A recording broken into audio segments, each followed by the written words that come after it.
오늘 본문은 우리가 잘 알고 있는 예수님의 성전 정화 사건입니다.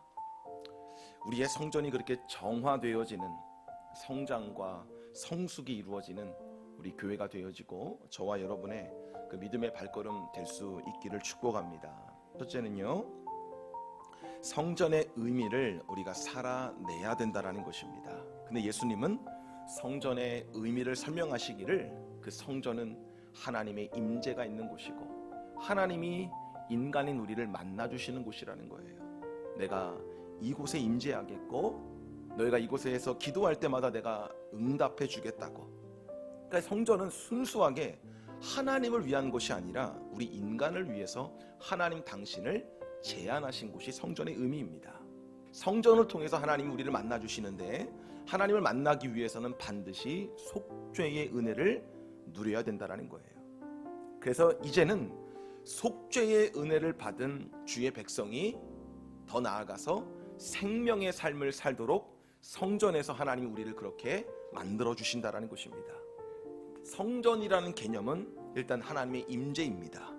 그리고 하나님의 임재에서 우리의 속죄가 이루어지고 더 나아가서 생명의 삶을 살게 하는 것, 그게 성전의 기능이라는 거예요. 그리고 그것이 결국에는 장차 오실 예수 그리스도를 묘사하고 있는 것입니다.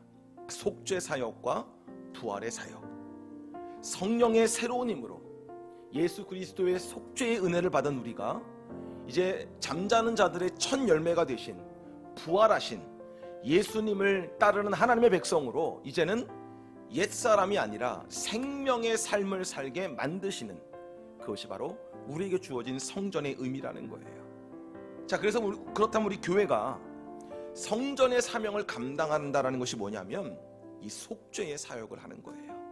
속죄는 딱 하나죠. 예수의 피. 그래서 교회는 누구만 증거해야 돼요? 예수님만 증거하는 것입니다.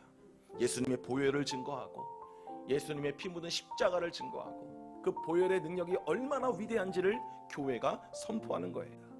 믿음으로만 할 수 있는 그 일을 살아내야 된다는 거예요. 돈이 있다고 하는 게 아니라, 잘나서 하는 것이 아니라 성령 안에서 성전을 통하여 속죄의 은혜를 받은 하나님의 백성들만 할 수 있는 그 생명의 삶을 살아가는 것이 우리의 삶의 성전의 의미라는 것입니다. 교회는 어떤 곳이죠? 죄인을 반기는 곳입니다. 죄인 한 사람이 왔다고 잔치하는 곳이 교회예요. 그렇다면 우리 모두가 다 죄인인데 어떻게 온전해질 생각을 할 수 있겠습니까? 여러분, 우리 다 죄인들인데 이 정도로 살고 있는 게 기적 아닙니까?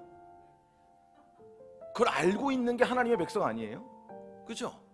당연한 것 하나도 없고 은혜 아니면 설명할 수 없는 오늘이라는 것을 아는 사람이 하나님의 백성 아닙니까? 우리는 그래서 잘하려고 발버둥 치는 존재가 아니라 예수님 붙들기 위해서 발버둥 치는 사람이 하나님의 백성인 줄 믿습니다. 여러분, 이 성전의 의미를 살아낼 수 있는 여러분 되기를 축복합니다.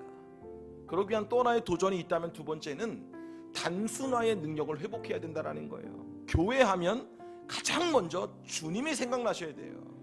교회의 머리가 누구십니까? 예수님이시죠. 교회의 주인이 누구예요? 예수님이시죠. 그래서 사람이 드러나는 것이 아니라 오직 예수님만 드러나는 것, 예수님으로 우리의 모든 삶이 단순화되어지고 예수님에게 집중되어지는 것, 그게 우리의 사명이라는 것입니다. 그래서 여러분, 세상의 그 참혹한 수많은 가치 안에 성전이 세워져야 됩니다. 여러분의 그 치열한 가정 안에 성전이 세워져야 돼요. 우리의 직장과 우리의 사업장에 성전이 회복되어야 됩니다. 그곳에서 속죄의 은혜를 만나고 죽었던 영혼들이 살아나고 살리는 생명의 삶이 시작되는 줄 믿습니다. 속죄의 사역, 생명의 삶을 살아내는 그 사역이 회복되어지는 우리 교회와 저와 여러분의 삶의 현장이 되기를 소망합니다. 그렇게 우리의 인생의 복잡한 모든 것들을 정리시키시고 단순화시킴으로 말미암아 오직 예수님께로만 향하도록 인도하시는 우리 예수님의 마음을 헤아리며 그 주님의 말씀 앞에 순종하고 사람이 아니라 하나님만 의지하는 참 성전된 우리 교회, 우리 든든한 공동체에 이러한 생명의 삶이 회복되어지는 은혜가 있기를 주님의 이름으로 간절히 축원합니다.